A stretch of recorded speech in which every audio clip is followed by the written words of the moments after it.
Être dans une relation toxique, on a vu, n'est pas sans conséquences. Ce qui m'amène à vous poser cette question. Que peut-on faire? Effectivement, post-relation toxique n'est pas du tout sans conséquences.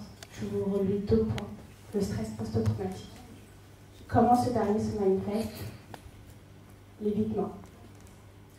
Vous sortez de cette relation, peut-être vous tentez de rencontrer quelqu'un, ou même d'autres profils se présentent à vous.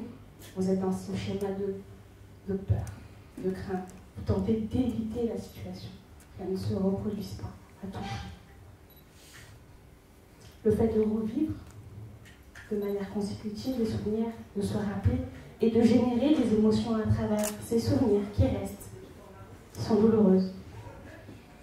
Ça, c'est une des conséquences. On appelle ça un stress post-traumatique. C'est une des conséquences du fait de rester dans une relation toxique. Il n'y en a pas d'autres. On peut aussi relever la dépression. La majorité des femmes sont en dépression dans ces relations. La dépression, elle va se manifester avec différentes formes. En tout cas, ça va être variable d'un sujet à un autre. Le trouble de l'alimentation, le trouble de l'appétit par exemple. Manger plus que d'habitude ou manger moins que d'habitude. Le trouble de l'humeur. Je me sens pas pareil.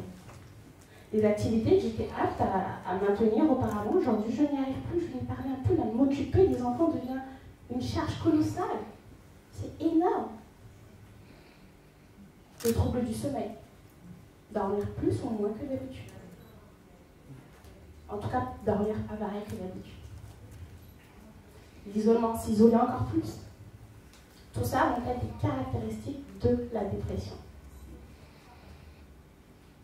Et il y en a plein d'autres, des conséquences. On va pouvoir relever le trouble anxieux, l'anxiété généralisée ou sociale, ou peut-être même une qui revient assez souvent, le manque d'estime de soi.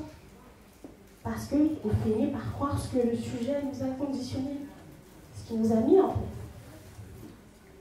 Le manque de confiance en soi, par le biais du manque d'estime de soi, ne plus s'aimer, se percevoir, qui l'a très bien relevé tout à l'heure, ne plus s'estimer, ne plus se considérer, ne plus prendre ce temps pour soi, voir que l'aspect négatif de sa personne, pointer du doigt seulement ce qui ne fonctionne pas. Et tout ça sont des conséquences concrètes d'une relation toxique. Donc voilà. Est-ce que vous avez des questions sur ça? Plusieurs visages. Et il arrive que les femmes victimes de violences ne sachent pas qu'elles sont victimes de violences. Et je dis souvent ça aux femmes, je dis, à partir du moment où vous rentrez chez vous le soir et que vous rentrez chez vous sans entrer à vous demander qu'est-ce qui va se passer ce soir, qu'est-ce qui va m'attendre encore ce soir, qu'à partir du moment où vous vous posez cette question, c'est que vous êtes une femme en situation de souffrance, donc victime de violence. Est-ce que je caricature, est-ce que j'exagère en disant ça? Je dirais pas du tout. Pourquoi? Parce que ces femmes-là, elles sont conscientes qu'elles sont dans une relation. Mais elles ne savent jamais comment l'autre va réagir. Et en général, les réactions de l'agresseur sont assez impulsives. Un rien peut faire partir beaucoup de choses. Beaucoup de mots. Des mots assez douloureux, des mots très forts. Donc effectivement, à partir du moment où cette femme est déjà en surcharge mentale, de par l'organisation quotidienne, de par son travail, épuisée, rentre chez elle et se dit « Qu'est-ce qui va se passer ce soir ?» Il y a quelque chose de pas normal. Et c'est important de le conscientiser, ça. Parce que dès lors où je me pose la question et que je suis en crainte par rapport à cette question, parce que je suis déjà dans l'interprétation par rapport à ce que j'ai déjà vécu, il y a quelque chose de dysfonctionnel.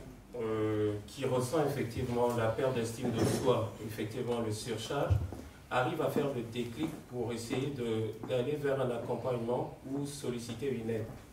Sans pour autant éventuellement que l'extérieur, si quelqu'un, un proche, peut constater éventuellement des petites défaillances et lui dire que bon, tu as besoin effectivement d'être amené à essayer de voir quelqu'un qui peut t'aider. Et si effectivement cette personne rejette en bloc, comment effectivement amener cette personne à aller vers une aide? Venir pointer du doigt cet argument de cette façon, bien évidemment, le sujet va être dans le rejet, va être fermé au dialogue à ce moment-là, parce qu'il va se dire quelqu'un a vu, c'est gênant, il faut que je me cache mieux. Et elle peut même retourner vers son bourreau en disant t'as vu les comportements que t'as, ils se voient, un tel a vu, et pourtant mis en bloc chez la personne qui l'a vu.